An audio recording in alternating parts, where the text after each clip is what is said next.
नमस्कार, मैं हूं सत्यपाल और आप देख रहे हैं CWB हिंदी न्यूज। शक संवत 1946 विक्रम संवत 2081 आज कार्तिक मास के शुक्ल पक्ष की पूर्णिमा तिथि और दिन शुक्रवार है। तदनुसार अंग्रेजी तारीख 15 नवंबर सन 2024 आज कार्तिक पूर्णिमा है। कार्तिक पूर्णिमा यानी कि 15 नवंबर को आज गुरु नानक जी की जयंती भी है। सबसे पहले आज की सुर्खियां। हरियाणा के रिटायर्ड अग्निवीरों को मिलेगा 10 लाख रुपए तक का लोन, नहीं लगेगा कोई ब्याज। हरियाणा में मुख्यमंत्री तीर्थ दर्शन योजना का होगा विस्तार। अब इन धार्मिक स्थलों की यात्रा करेंगे बुजुर्ग। हरियाणा में CET पास अभ्यर्थियों के लिए बड़ी खुशखबरी, हर महीने मिलेगा 9,000 रुपए। जानिए कब से होने जा रही है इसकी शुरुआत। हरियाणा सरकार की किसानों को बड़ी सौगात, अभी भाषण में राज्यपाल ने दी जानकारी।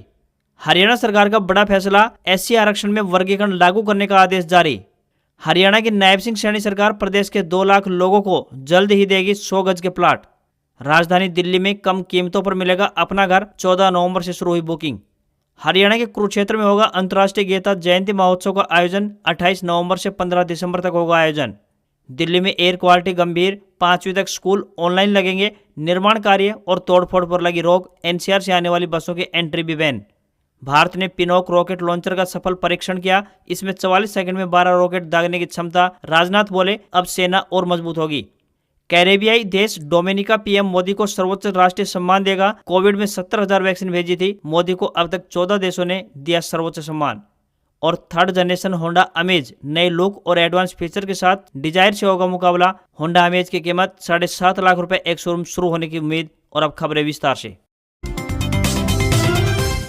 हरियाणा में बीते 24 घंटे के दौरान धुंध के कारण दिन के तापमान में 3.7 डिग्री सेल्सियस तक कमी दर्ज की गई है। वहीं विजिबिलिटी भी 20 मीटर तक रह गई है। कम विजिबिलिटी के चलते सड़क दुर्घटनाएं, ट्रेन व हवाई उड़ानें लेट होने के समाचार सामने आ रहे हैं। ज्यादा ठंड के कारण स्कूलों के समय में भी परिवर्तन कर दिया गया है। वहीं महेंद्रगढ़ जिले में सीजन का सबसे कम पारा यानी 13.3 डिग्री सेल्सियस दर्ज किया गया। इन परिस्थितियों को देखते हुए मौसम विभाग द्वारा धुंध का येलो अलर्ट जारी किया गया है। जिन 13 जिलों में यह अलर्ट जारी हुआ है उनमें पंचकुला, अंबाला, कुरुक्षेत्र, करनाल, रोहतक, सोनीपत, पानीपत, सिरसा, फतेहाबाद, हिसार, जींद, भिवानी, कैथल के नाम शामिल हैं। आमतौर पर 17 नवंबर तक प्रदेश में मौसम परिवर्तनशील और खुश्क बना रहेगा। आज और कल पूर्वी हवाएं चलने की संभावना बनी हुई है। इससे आंशिक बादलवाई छाई रहेगी और बीच बीच में हल्की स्मोक भी रहेगी। 17 नवंबर से मध्यम गति से उत्तरी और उत्तर पश्चिमी हवाएं चलेंगी। इस दौरान रात के तापमान में मामूली गिरावट देखने को मिल सकती है।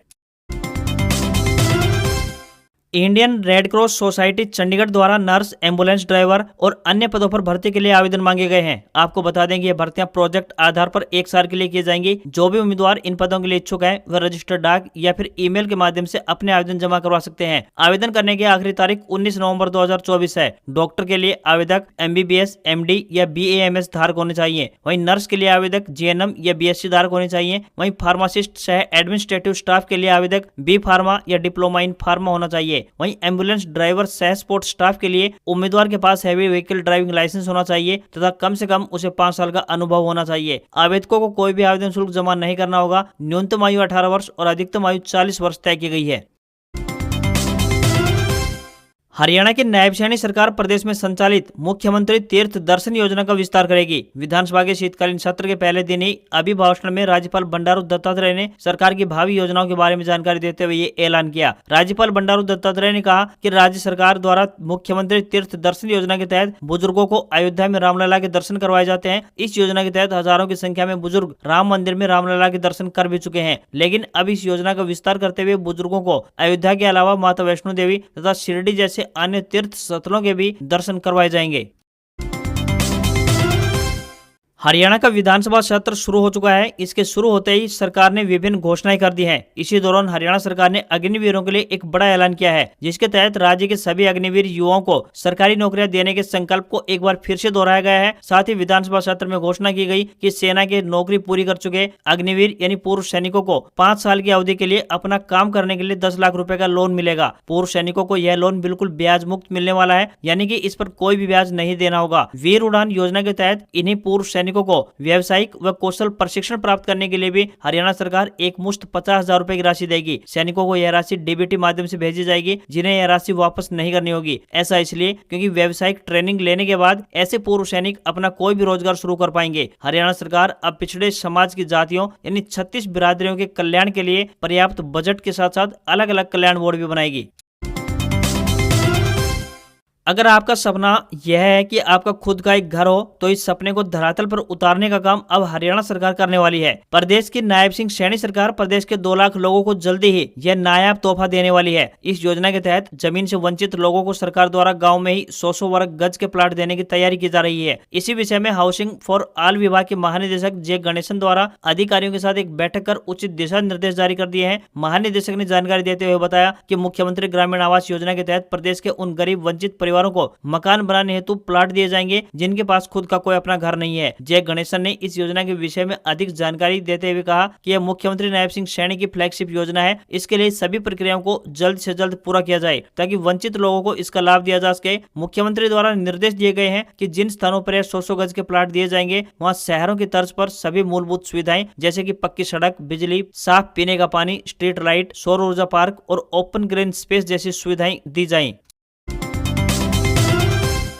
हरियाणा सरकार की तरफ से बेरोजगार युवाओं को रोजगार उपलब्ध करवाने के लिए एक योजना बनाई गई है। राज्य में अगले 5 सालों में 10 नए औद्योगिक शहरों के निर्माण की प्लानिंग की जा रही है। हरियाणा विधानसभा का शीतकालीन सत्र शुरू हो चुका है। राज्यपाल बंडारू दत्तात्रेय ने विधानसभा के शीतकालीन सत्र में इस बारे में घोषणा करते हुए कहा कि ये शहर सोनीपत जिले के खरखोदा की तर्ज पर विकसित किए जाएंगे। इन औद्योगिक शहरों के विकसित होने के बाद लाखों युवाओं को रोजगार मिल पाएगा। इस प्रकार यह पहल बेरोजगार युवाओं के लिए काफी शानदार होने वाली है। इन शहरों में बड़े उद्योग स्थापित किए जाएंगे जो कि स्थानीय बेरोजगारी को कम करने में सहायक साबित होंगे। इसके अलावा राज्य सरकार ने रोहतक में इलेक्ट्रिक वाहन यानी ईवी पार्क विकसित करने का फैसला लिया है, तो वहीं पंचकुला और फरीदाबाद में आईटी पार्क और डेटा सेंटर की स्थापना की जाएगी। सोनीपत में विश्व स्तरीय लॉजिस्टिक हब बनने से व्यापार और उद्योगों को बढ़ावा मिलेगा। वहीं झज्जर में फुटवियर पार्क और कुरुक्षेत्र में सूरजमुखी तेल मिल को स्थापित किया जाएगा। तो वहीं दक्षिण हरियाणा के रेवाड़ी जिले में सरकारी क्षेत्र की सबसे बड़ी सरसों तेल मिल लगाई जाएगी। सरकार की तरफ से एनसीआर क्षेत्र में लॉजिस्टिक हब विकसित करने की भी घोषणा की गई है। इनमें सोनीपत, झज्जर, गुरुग्राम, नूंह और महेंद्रगढ़ जिले शामिल हैं। सरकार ने छोटे और मध्यम उद्यमियों को 25 लाख रुपए तक के लोन की गारंटी देने का भी प्रस्ताव रखा है, जिससे कि उद्योगों को और भी बढ़ावा मिलेगा।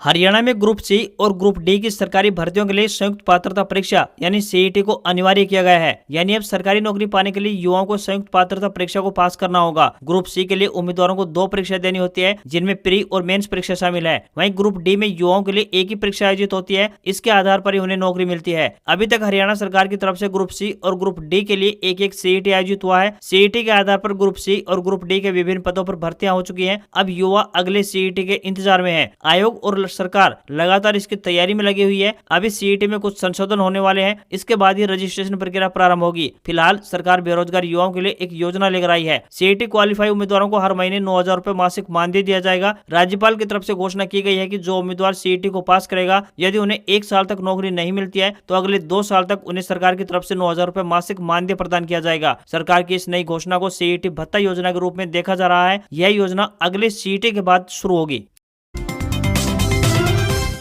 हरियाणा के अंबाला जिले में पिछले 4 सालों से आस्था फाउंडेशन शहर के नागरिक अस्पताल में लोगों को 5 रुपए में भरपेट खाना दे रही है। यह खाना सस्ता होने के साथ साथ साफ सुथरा और पौष्टिक भी होता है। हर रोज 1300 से अधिक लोग यहां पर भोजन ग्रहण करते हैं। इतने सारे लोगों का खाना बनाने के लिए अत्याधुनिक मशीनों की सहायता ली जाती है ताकि कम से कम समय में ज्यादा से ज्यादा लोगों के लिए खाना बनाया जा सके। इस बारे में जानकारी देते हुए आस्था फाउंडेशन के संस्थापक संदीप आनंद बताते हैं कि यहाँ न केवल अस्पताल में आने वाले लोग बल्कि कोई भी व्यक्ति आकर खाना खा सकता है। यहाँ हर रोज लगभग 1300 से अधिक लोग खाना खाते हैं। हर रोज अलग अलग प्रकार का भोजन तैयार किया जाता है। फ्री जैसी कीमतों पर खाना देने के साथ ही संस्था द्वारा अब लोगों को फ्री में दवाइयां और बच्चों को शिक्षा भी दी जा रही है। यहाँ 5 रुपए में खाना इसलिए दिया जाता है ताकि खाने की बर्बादी न हो सके। संस्था से जुड़कर अब बहुत से लोग समाज सेवा का कार्य भी कर रहे हैं। वहीं साथ ही सरकार से भी काफी मदद मिल पा रही है।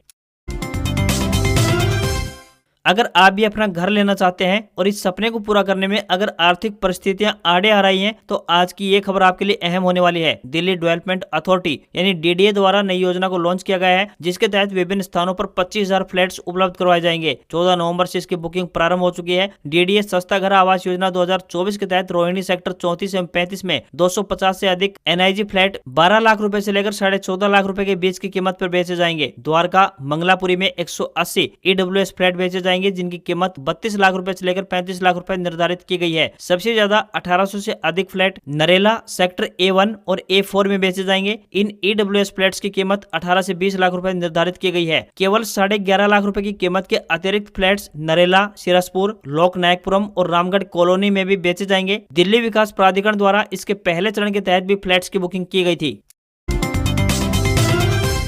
दिल्ली एनसीआर में ठंड बढ़ने के साथ ही हवा में प्रदूषण का स्तर भी बढ़ गया है। हवा की गुणवत्ता खतरनाक स्तर पर पहुंचने के कारण वायु गुणवत्ता प्रबंधन आयोग ने संशोधित ग्रेडेड रिस्पांस एक्शन प्लान के तीसरे चरण यानी गंभीर वायु गुणवत्ता के तहत एनसीआर में ग्रेप का तीसरा चरण लागू कर दिया है। इससे एनसीआर क्षेत्र में शामिल भिवानी जिले के खानक में खनन कार्य पर पाबंदी लग गई है। अगले आदेशों तक खनन कार्य बंद रहेगा। खानक क्षेत्र में तकरीबन 150 से अधिक क्रैशरों का संचालन हो रहा है। इन आदेशों के बाद अब ये बंद रहेंगे। ग्रेप संबंधी आदेशों के बाद क्रैशर इकाइयां बंद होने से भवन निर्माण सामग्री का भाव बढ़ने की भी संभावनाओं से इनकार नहीं किया जा सकता। प्रदूषण स्तर बढ़ने पर दिल्ली एनसीआर में क्रैशर, ईंट भट्टे उद्योग व अन्य तरह के धुआं उगलने वाले उद्योगों को बंद करने के आदेश जारी हो चुके हैं। हरियाणा विधानसभा के शीतकालीन सत्र की 13 नवंबर से शुरुआत हो चुकी है। सत्र के पहले दिन सूबे की नायब श्रेणी सरकार ने बड़ा फैसला लेते हुए शेड्यूल कास्ट यानी SC में वर्गीकरण का आदेश जारी कर दिया है। सरकारी नौकरियों में अनुसूचित जाति के आरक्षण में वर्गीकरण का फैसला 13 नवंबर से ही लागू होगा। सुप्रीम कोर्ट ने सरकारी नौकरी में अनुसूचित जाति के आरक्षण के वर्गीकरण को लेकर फैसला दिया था, जिसके बाद इस फैसले को हरियाणा मंत्रिमंडल की बैठक में मंजूरी दी गई थी। शीतकालीन सत्र के पहले दिन सीएम नायब सिंह सैनी ने घोषणा करते हुए कहा कि सुप्रीम कोर्ट ने सरकारी नौकरी में अनुसूचित जाति के आरक्षण के वर्गीकरण को लेकर फैसला दिया था, जिसे हमारी कैबिनेट ने पहले ही पास कर दिया था। हरियाणा में सरकारी नौकरी में अनुसूचित जाति के आरक्षण में वर्गीकरण का फैसला आज तुरंत प्रभाव से लागू होता है। वर्तमान में SC के लिए 15% और ST के लिए 7.5% आरक्षण है। ये कुल मिलाकर 22.5% आरक्षण में ही राज्य SC और ST के उन कमजोर वर्गों का कोटा तय करेंगे जिनका प्रतिनिधित्व काफी कम है। राज्यपाल ने अभिभाषण में बताया कि राज्य सरकार जल्द ही किसान उत्पादक संघ यानी EPO तथा सहकारी संगठन पैक्स का बड़ा नेटवर्क खड़ा करेगी। राज्य में तकरीबन 500 आधुनिक CM पैक्स समूह गठित करने की योजना है। यह EPO और पैक्स समूह किसानों को अत्याधुनिक खेती का प्रशिक्षण देंगे, उन्हें मंडियों में फसल की आसान बिक्री की जानकारी भी देंगे तथा किसानों को वित्तीय सहायता उपलब्ध करवाने हेतु वन स्टॉप सेंटर का काम करेंगे। उन्होंने बताया कि प्रदेश सरकार इन कृषक समूहों और पैक्स समूहों को अनाज भंडारण के लिए गोदाम बनाने का काम भी देने वाली है। गोदाम बनाने के लिए एक समूह को तकरीबन 1 करोड़ रुपए की ब्याज मुक्त राशि मुहैया करवाने का इरादा सरकार का है। गवर्नर बंडारू दत्तात्रेय ने कहा कि सीएम नायब सिंह सैनी की सरकार नकली बीज, नकली कीटनाशक और नकली खाद की बिक्री रोकने के लिए जहां कानून बनाने जा रही है, तो वहीं अब किसानों को उनकी फसल बिक्री के पैसे का भुगतान 72 घंटे की बजाय अब 48 घंटे में ही करेगी। उन्होंने बताया कि अब धान की बजाय किसी भी अन्य फसल की बिजाई करने अथवा खेत खाली रहने पर किसानों को 10,000 रुपए प्रति एकड़ की राशि प्रदान की जाएगी, जबकि पहले ये 7,000 रुपए प्रति एकड़ मिलते थे। हरियाणा विधानसभा के शीतकालीन सत्र के दूसरे दिन राज्यपाल के अभिभाषण पर चर्चा हुई। रेवाड़ी से भाजपा विधायक लक्ष्मण यादव ने कहा कि एक जमाना था जब लोग जमीन बेचकर नौकरियां पाते थे और फिर बेचारे दलालों के चक्कर में फंस जाते थे, फिर निकल नहीं पाते थे। यादव ने कहा कि हमारी सरकार ने बिना पर्ची खर्चे के रिकॉर्ड नौकरियां दी हैं। हमारी सरकार ने जातिवाद और जिलावाद को खत्म करके सबका साथ सबका विकास का नारा दिया। हमारी सरकार ने 1,20,000 कच्चे कर्मचारियों को नौकरी की गारंटी दी है। हमने बीते दिन आरक्षण में वर्गीकरण की घोषणा की, जिसके बाद प्रदेश में अब मिठाइयां बट रही है। हैट्रिक बातों से नहीं बनती। कांग्रेस विधायक रघुवीर सिंह कादियान ने कहा कि राज्यपाल का अभिभाषण सरकार का विजन होता है, लेकिन यह सब देखकर लगता है कि ये हड़बड़ाहट में तैयार किया गया है। कई विभागों का जिक्र नहीं किया गया है। यह सिर्फ सरकार का महिमा मंडन है, जबकि इसमें कमियां और उनके समाधान के बारे में भी जिक्र होना चाहिए था। पूरी दुनिया में अमेरिका, कनाडा तक में यह बात थी कि हरियाणा में भाजपा जा रही है और कांग्रेस आ रही है। ये समय का फेर है। बिल्ली के भाग से छीका टूट गया है। DAP खाद की कमी की बात सामने आ रही है। मुख्यमंत्री इस बार भी स्थिति स्पष्ट करे। वहीं शिक्षा मंत्री महिपाल डांडा ने कहा कि हम गलत बात नहीं सुनेंगे। ये एक आदमी बता दें जो पर्ची खर्ची से भर्ती हुआ हो। कुरुक्षेत्र में 18 दिवसीय अंतर्राष्ट्रीय गीता महोत्सव 28 नवंबर से शुरू होकर 15 दिसंबर तक चलेगा। इस बार तंजानिया देश गीता महोत्सव में पार्टनर कंट्री होगा। तंजानिया के प्रधानमंत्री को भी गीता महोत्सव में भाग लेने के लिए आमंत्रित किया गया है। गीता महोत्सव प्राधिकरण के संरक्षक गीता मनीषी स्वामी ज्ञानानंद महाराज ने यह जानकारी दी है। उन्होंने कहा कि 28 नवंबर से शुरू होने वाले क्राफ्ट मेला व सरस मेले का उद्घाटन हरियाणा के राज्यपाल बंडारू दत्तात्रेय करेंगे, तो वहीं 5 दिसंबर को मुख्यमंत्री नायब सिंह सैनी अंतर्राष्ट्रीय गीता महोत्सव का विधिवत रूप से उद्घाटन करेंगे। यह कार्यक्रम 11 दिसंबर तक चलेगा। इस अवधि में प्रतिदिन शाम को सांस्कृतिक कार्यक्रम पुरुषोत्तमपुरा बाग में होंगे। इस बार भारतीय सनातन परंपरा की दृष्टि से देश के प्रमुख मंदिरों, मठों, चारों धाम, 12 ज्योतिर्लिंग तथा शक्तिपीठों व पौराणिक महत्व वाले धार्मिक स्थलों के मुख्य सेवा अधिकारी एक ही मंच पर इकट्ठे होंगे।